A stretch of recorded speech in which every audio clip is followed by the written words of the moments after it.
I'd like to call this meeting to order. Oh, I'm sorry, Nancy. Oh, that's okay. I'll start with a roll call. Tom Chapa. Here. Heather Del Conte here. Pam Dowd. Here. Lisa Glidden. Here. James McKenzie. Here. Sean Ombach. Here. And Linda Serino. Here. Zachary DeMont. Okay. Can we rise for the pledge, please? I pledge allegiance to the flag of the United States of America and to the republic for which it stands, one nation, under God, indivisible, with liberty and justice for all.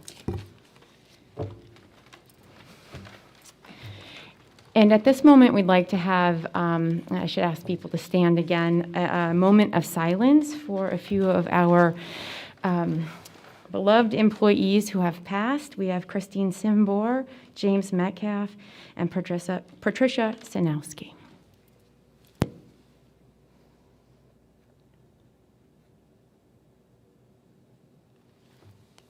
Thank you.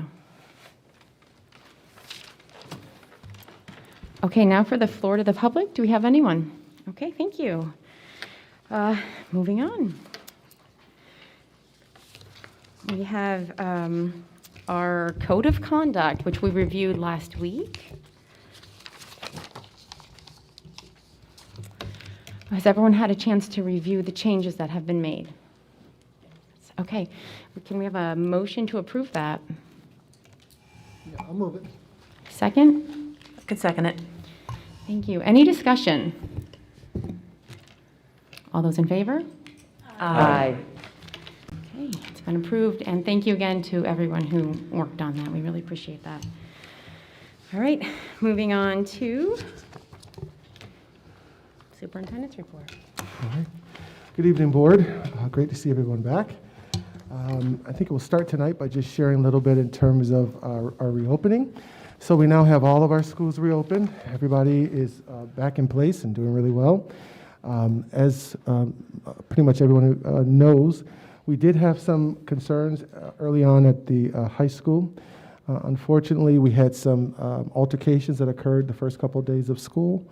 All of those matters have been basically resolved. We have met with students and parents. We have utilized our code of conduct where necessary, to address some of the matters. Our principal at the high school has met with all of his staff and kind of gone over some strategies to really not only help to resolve concerns in the future, but also to just make sure that everyone is all set and moving very smoothly throughout the school. We've also enacted our social and emotional supports. We have a number of counselors and folks all around who are working with kids, and we're teaching conflict resolution skills as well. One of the things that we have learned is that as students are re-entering the schools across the district, that we really need to pay some attention to conflict resolution. Folks have kind of been out of those normal routines that are happening in schools, and so we want to make sure that we do reteach those things, and so we're certainly working on those, especially here at the high school. For those students who will be re-entering before the year's out, we are making sure that restorative practices are in place to support students as they come back.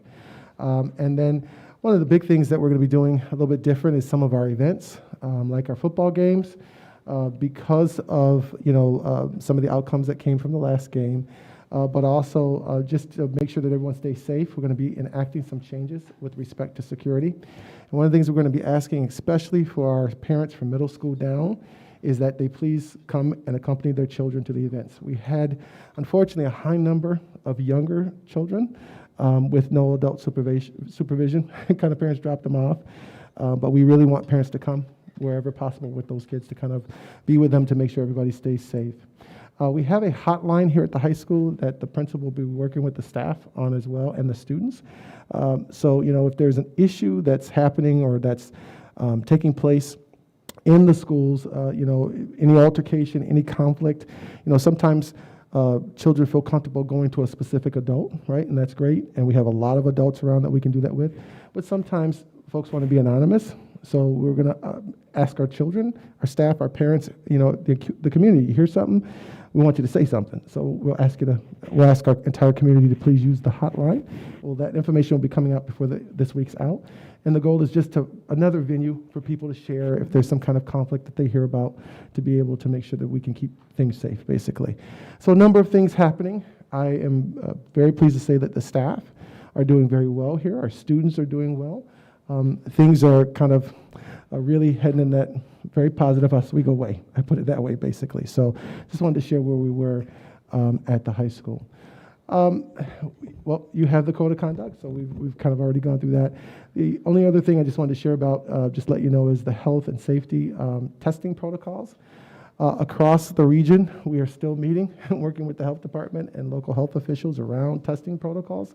All of the 9 districts from the region are all still working on this and waiting for answers. So as soon as we have more details, we will certainly share that information with folks.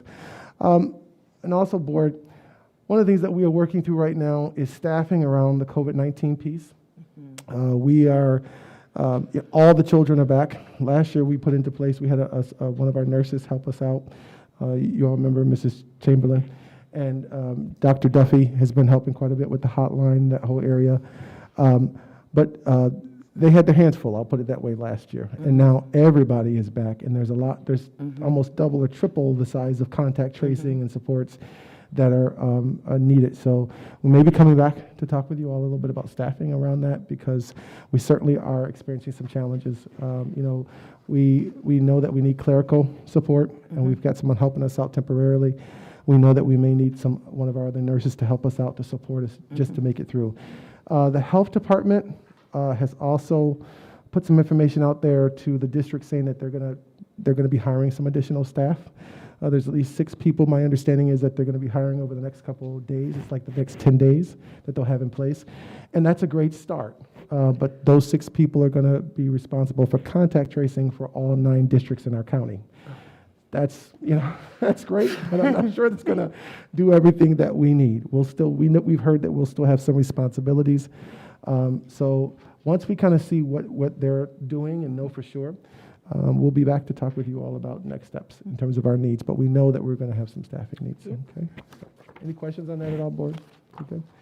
All right. I want to talk a little bit about a totally different topic now, and that's our concession stand. So with the capital construction project, we have been working through, a couple of items. One is the concession stands.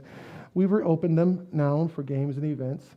And how we do them is a little bit different. We have new equipment. We've got some new needs there, but also in terms of, the funds, what happens with the concession stands for right now as we reopen, we want to start out a little bit differently than we have in the past. In the past, we had, sometimes other clubs or groups that kind of worked with concessions, and we're certainly not closing the door on that. But to start, we have some different ideas that we kind of need to work through, and we'll talk about them now. Nancy, you want to talk a little bit about concession stands? Sure. So the concession stand just opened for our soccer game last week. People were very pleased with the offerings from the concession stand.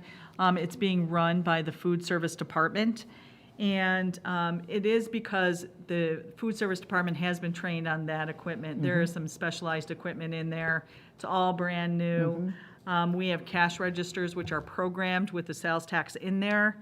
And when Matt Gui went to the health department made a point to say, is the district running the concession stand? And he said yes, and they said good, because if not, there are liability issues. So for right now, we're using the proceeds to fund the food service program.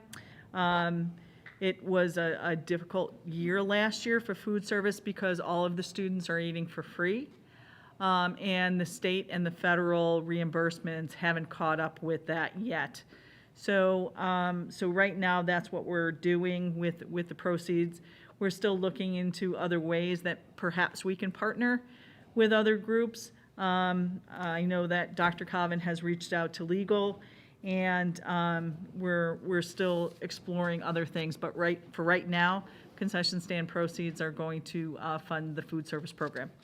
Want to talk about cell tax also, you know, on that too? Right, so all of the proceeds from, or all of the sales from the concession stand are taxable. We verified that with our auditors.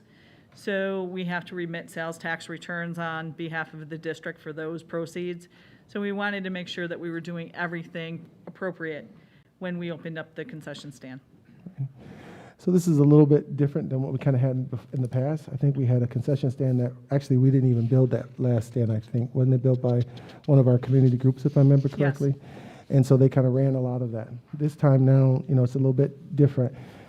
So to start out with, what we'd like to do is start to try to, one, do some rebuilding around our own finances. You know, our program, our nutritional program, you know, we haven't gotten any reimbursement for anything as of yet, and the cost every day is just going up and up and up.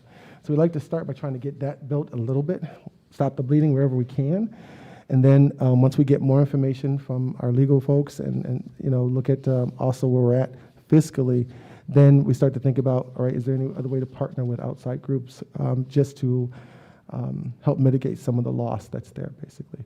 So I welcome your feedback. I wanted to hear how you felt about that, board. Were you okay with that plan?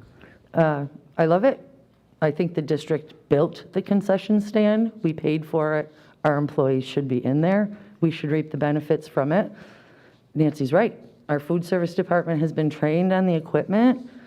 It makes perfect sense that our food service department runs the concession stand. Thank you for working it out and finding all the little particulars out. I love it. Any other board? Okay. I'm actually curious what we're offering Oh, with those ovens and everything else. It's so fancy. so I have a menu. Good, we'll be hungry after the meeting. Assorted pizza, hot dogs, corn dogs, chili, a walking taco, chicken tenders, burgers, french fries, popcorn, nachos with cheese, hot pretzels, salad, popcorn, cotton candy, individually wrapped assorted chips, ice cream bars, candy bars, assorted bottled beverages, coffee, and hot chocolate. Wow, that's great. Okay. All right.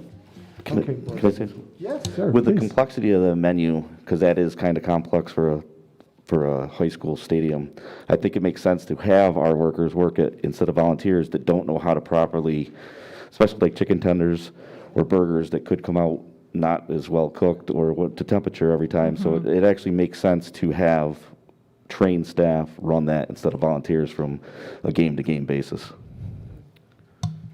And all of the food service workers are well-trained on how to temp food from their own cafeterias. Okay. All right. Okay, board. Okay. Second item I wanted to share with you is around the soil remediation. There is a change order that kind of came to our attention late last week, and we wanted to share it with you and see, get your thoughts on it, basically.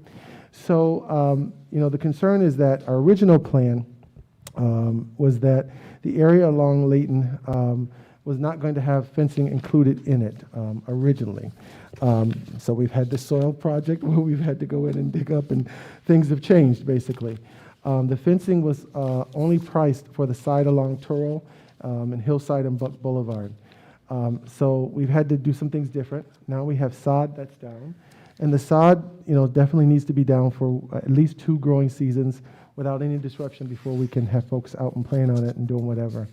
There is some concern that we might have some walkers or bikers or people on the field. We did have some concerns early on with people getting on the field that weren't supposed to be on there, kiddos. And so we certainly worked through that quite a bit, put some signs up.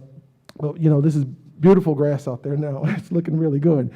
And we're concerned that we might have some people kind of be here and there on it.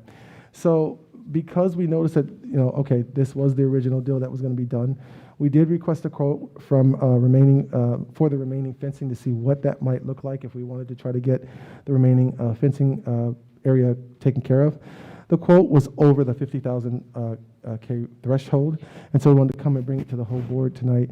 It was for 53,127, and that would have an impact on the contingency balance would bring that balance down to $66,873. So there is a cost to this fence to put that in. But also it will secure the area, and just in general, the area will be fenced from here on, basically. So we wanted to get your feedback and hear what your thoughts were on that as a board. Concerns or thoughts? Or Did we think that the original fence that was there could have been reused? Would that be why it wasn't bid in the first place? It just never was in there. It was just never in there, Pam. The three sides were in there, right? Just not Correct. the other side? Is it possible just to do a temporary fence on that one side? go ahead. When we looked at the fence, and I went out there with Dave Christofoli and Matt from AdHand and Doug Deeb, we looked at the area, and if we're going to do the fence, we have to do it now because the contractor is still on site. But we also looked at it in terms of people going on the field. I talked to the athletic director who said that she has removed students, or I don't even know if they were students, but kids from around the area on motorbikes doing donuts in the previous field, and so had the previous groundskeeper. So knowing that the field is still new and it is pristine and fresh and it has to go through another growing season, we thought it best to add that other side of the fence. The other reason is because there are 3 retainage ponds in that area, and the odds of it filling with water are not very great, according to Corey from Pell Osborne. But, you know, if there's water, kids are attracted to water. So this will keep the students from Layton from going into that area where there are retainage ponds. So I think your question was around, hey, have we looked into temporary fencing? Can we keep that up? Is that pretty much what or put that up there, basically? It was, although Nancy's saying that they're looking at it from a security standpoint, not necessarily just a financial standpoint. Right. So I'm hearing that. Okay. Other questions? Yeah, originally, and I spoke with Nancy about this earlier because I wasn't sure which contingency pool that was coming from. And it's not the phase for the field, it was for the remediation portion. So it's already included in there. So, because I originally wasn't sure if we were working against future phases or the current phase, but it's in that, isolated to that. And Heather, I'm with you. Originally, I was thinking, well, we never had a third side when the other field was over behind the high school. We had basically Hillside and Utica. Did we need something there? But the retention ponds and the attractive nuisance, I think, is a good concern that's going to be with us long after the growing season is done. Anybody else? Just to clarify, it's the contingency from just the remediation. Well, that makes a big difference. Yes, it does. Thank you for pointing that out, Tom. But I will say that's coming from any future phase. So each phase has its own contingency, but based on how we funded this remediation project, the remediation project had its own contingency, but the totality of that is still coming from the overall budget of the capital project. So it still has to be worked in with the future phases. So it's still all part and parcel of the total capital project. Except for the fact that I believe when we initially went in for the 63 million, it wouldn't have been part of that because this is separate. This was an add-on with the remediation, correct? I agree in what you're saying, if we can roll that over, but it wasn't part of the initial contingencies and allowances. Right, but it was a contingency within something that we're taking from the overall project. Okay. Nancy, you wanna add? But we will be getting that back in a year. So, because it's an emergency project. And The we're only going to thing have that some of that refunded. Correct. Right. The majority of it. The only thing we will not be refunded is the local share. Right. So I guess, do we want to take a vote or a consensus to make sure people are good with us doing the 53,000? Just want to make sure we're good. Yeah, since it's over the 50, I think we do need to have a motion put on and vote on it. Okay. Look, I'm staring right at Jim. Was it on the agenda? No. It is not. No, So it is we- not on the You agenda. want to just take one now? You can, or do you want to just wait till after we get to the part with business? We can amend the agenda at finance and add it, Okay? and then vote on it then. Is everyone okay with that? Love it. Okay. Great, okay. Okay, all right, so, thank you. Okay, the only other thing I wanted to share tonight about was something we talked about towards the end of the school year last year, and that was an efficiency study. If you recall, I shared that one of the things that I think would be great for the district is to look at our practices, how we're doing things, and to look really to see if there were some efficiencies that we might be able to realize, areas that we can save at as we start to think about the next budgeting cycle. So last year, I know there were questions about, how much would we be able to continue in the pathway that we were moving in terms of our budget. And so we were looking for ways that we might be able to be better efficient and save dollars across the board, across the entire district. So one of the things that I'd like to see us do, if at all possible and okay with you, board, is try to have a look at ourselves, right? And so to do so, we have a couple groups that we've already started with to reach out to support us. The first group is the Transportation Advisory Service, and I think I sent this out to you all before the meeting.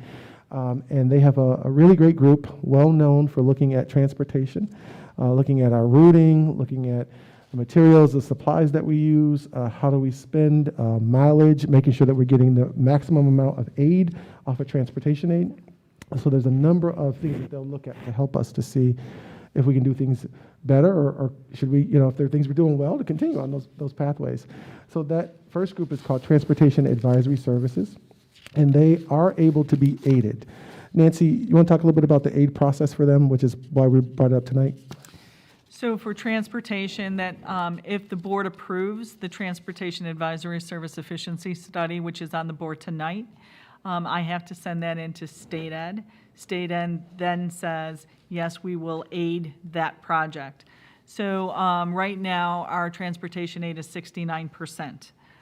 The other studies that Dr. Calvin wants, we are looking to see maybe we can partner with another district through BOCES to get those aided, and we will do everything we can to make sure that the costs remain low or aidable. Nancy, these don't have to be bid on. We can just hire the agency without bidding? Yes. Yes, specialized service, yes, yep. Okay, so the first group is the Transportation Advisory Services Group, and they're in the packet tonight for approval. The second piece of this is with Dr. Rick Timms. Dr. Timms is a former district superintendent. He also was superintendent out of Spencerport Central School District. He is the director for statewide finance consortium. He's a huge advocate in terms of educational finance. He did a lot of work on the foundation aid formula. A lot of what we're experiencing now, last year we had a lot of aid that came in for school districts across the state. He was at the forefront of that work, but he is a state and national expert around finances. And what he would do is come in and look at, how we're doing in terms of finances. Are we, again, getting every aid we can? Are we maximizing staffing? Are we utilizing the right services to support our students in the district? His costs, by the way, are about $3K, so they're much lower than most. And he says, I'm just out here to help, basically. He is well known across the state for doing studies such as this one. So that would be the second portion. So the first portion would be transportation. Second would look at the entire fiscal operations that we're running. And then the third is the program services delivery. So we have a group that we're trying to make sure that we get an MOA with, an MOU with. I'm going to be meeting with their folks tomorrow and Thursday. There's a group here in Syracuse, and I don't want to give the name until we know for sure that they're on board, but they will look at program delivery. They'll look at, class structures, our teaching staff, staffing across the entire district. They'll look at how we're delivering services, the space utilization, a number of items, enrollment, and again, bring us back strategies that we can utilize to basically be more efficient. When this study is done, our goal is to really bring to the district anywhere from 20 to 50 strategies that we can use to save the district quite a bit of money. And I do think that we'll find some really great ideas out of this. So I just wanted to share that with everyone. And if everything works out right, we'd like to start around October, end of October, beginning of November, with the transportation piece and the fiscal piece. And then the next piece will be around December-ish. Okay? Questions or concerns on that at all, board? Everybody good? Everybody good? Okay. All right, great. All right, any other questions from anybody else? All right, well, thank you. I'm all set. Thank you, Dr. Calvin. All right, moving on to our consent agenda. Has everybody had a chance to look at those items? I'd like to propose A through I as one motion. Can I have a first? Move it. Yes, Tom? Yeah. Okay, a second? Second it. Pam, all right. Any discussion? Just had one question. I noticed that the high school class of 2021 has a decent amount of money left. And I'm just wondering what happens with that now that they've graduated. Nancy? I believe, Dr. Sweeney, you answered that question, and then sorry.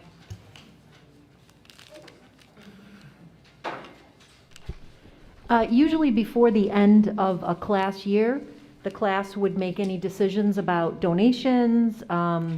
Some classes have donated benches, signs, something to either the school community or the local community. And then any remaining money is then rolled over to the next class of seniors. And again, it's processed through the class charter. Okay. So is that the rollover money? They've used what they wanted to, and that's going to roll to the class of 2022? This audit report, but yes, I can double check with both Tammy Gill and Mrs. Schultz if you'd like. Thanks. Any other discussion? All those in favor? Aye. Okay, moving on to curriculum. So the first item for curriculum is the NYSSMA All-State Ensemble trip. The trip will be to Rochester for a group of our musicians that made it into the NYSSMA. We have Joshua Chun, Leon Lin, Thomas May, Connor Sorrell, Jason Zhang, Lucas Manicha. And the dates for this is December 2nd to December 5th. They will be they will be performing in the Eastman Kodak Theater. Okay, can we have a motion? Move it. Second? I'll second. Any discussion? Congratulations to those students for doing a fine job, and good luck. Big honor. Yeah. All those in favor? Aye. Okay. Then B is for the ARP program, the American Rescue Plan. It's the $8.9 million plan that will start at 3/13/20 to 9/30/24. Can we have a motion? I'll move it. Second? I'll second. Okay, any discussion? All those in favor? Aye. Thank you, Carrie. Moving on to personnel. Hello. Okay, so for our professional recommendations, the first group is A through E, an administrative interim administrator, a rescission for a teaching assistant at Minetto, a resignation as one of our student council co-advisors, 2 leaves of absence, and E, 2 probationary teacher appointments.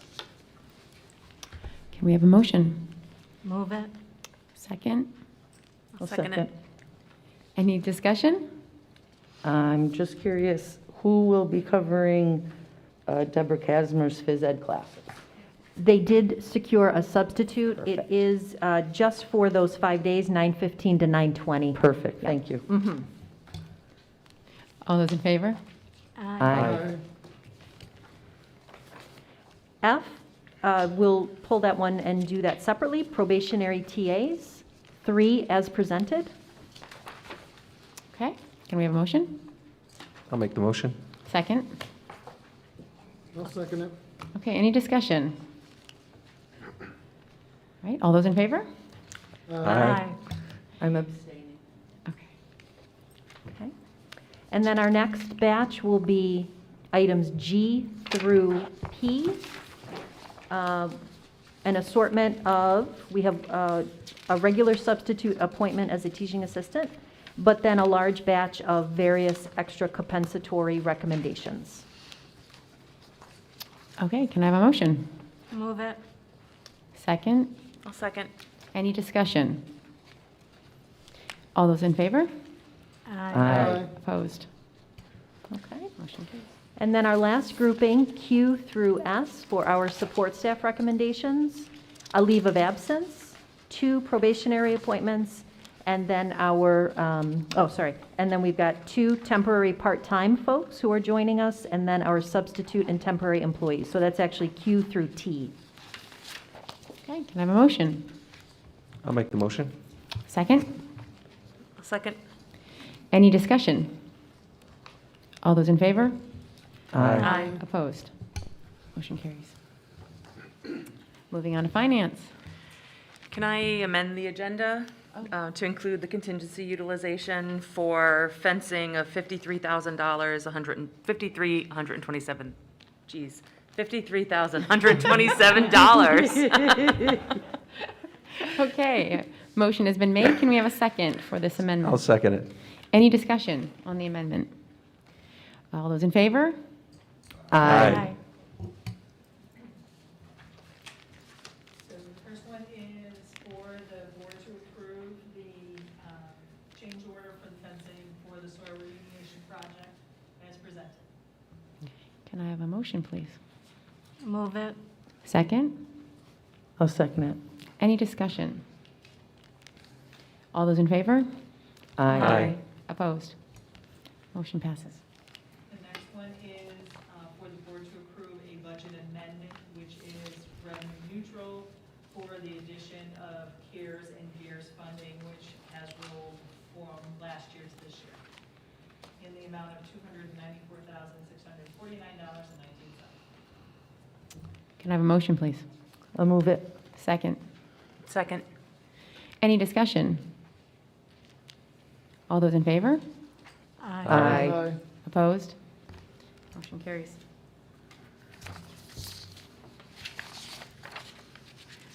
C is for the board to approve an MOA with Cayuga Community College. C is an MOU with Ruth Taylor, and that is for as an instructional coach for the Community Christian School, paid by Title II-A.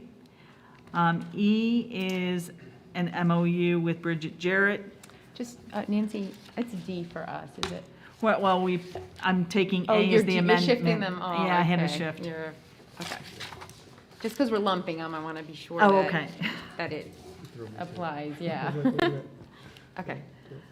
So that would be E, Bridget Jarrett, reading aid at Trinity, paid for under Title I. F is the contract with Transportation Advisory Services for the efficiency study.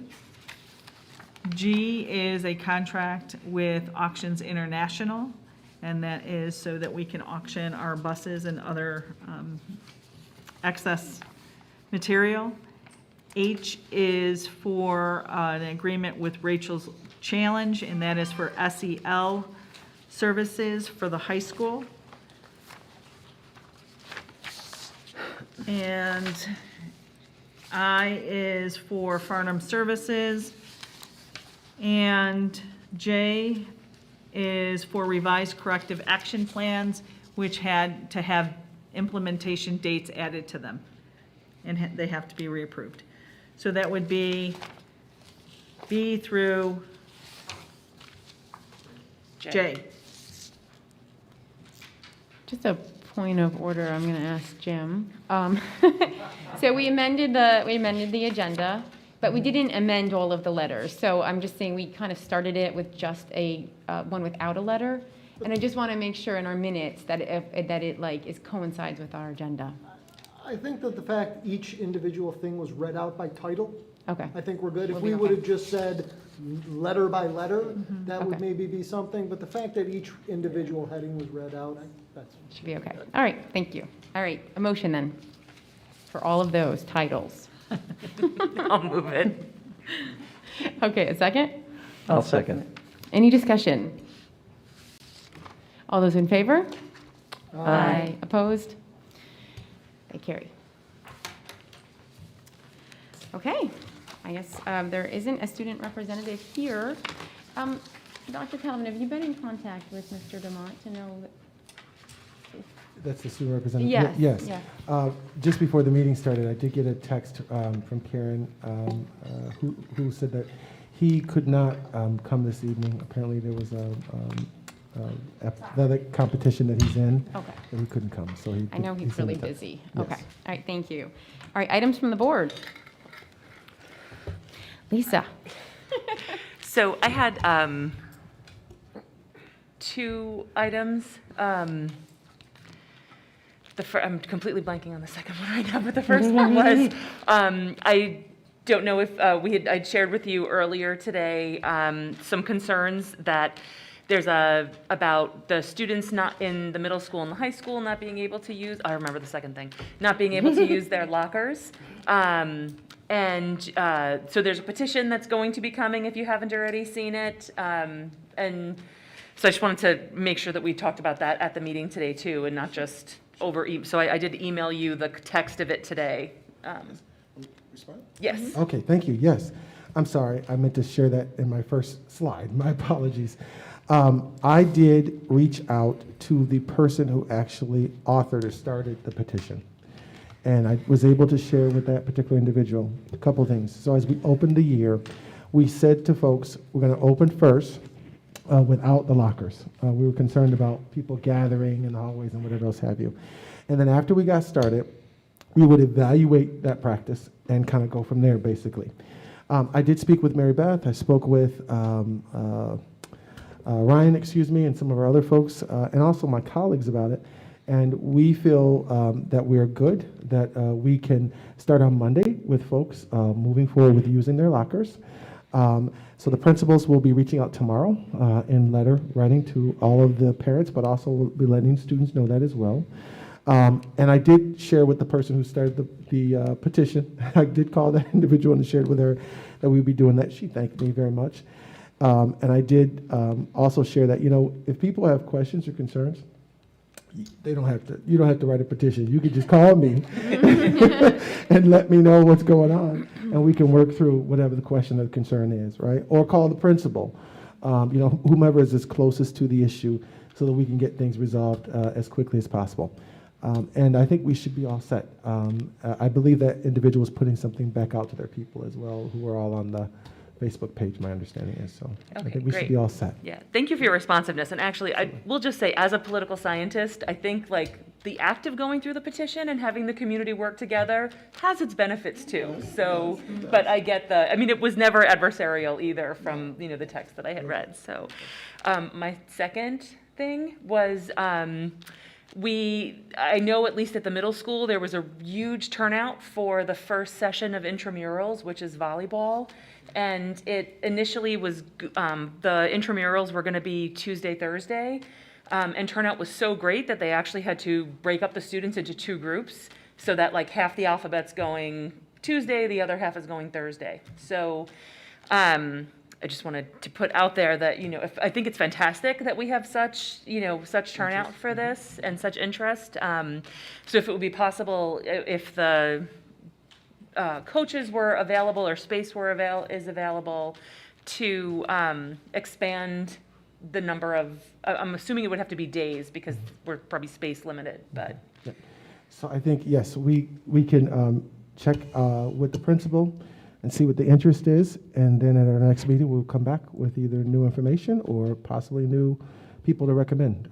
So we want to check first to make sure how many people in spaces, and make sure we have all the room, and coordinate it with also the other athletics. Heidi, you wanted to share? Yeah, it was great to see that kind of a turnout. Really, Mary Beth and her team and we weren't sure because it could have gone either way. Maybe parents weren't comfortable So they had planned it originally for the 1 day a week each for boys and girls, with the notion that we could expand it to 2 days each for boys and girls, and that way accommodate more kids with more spacing.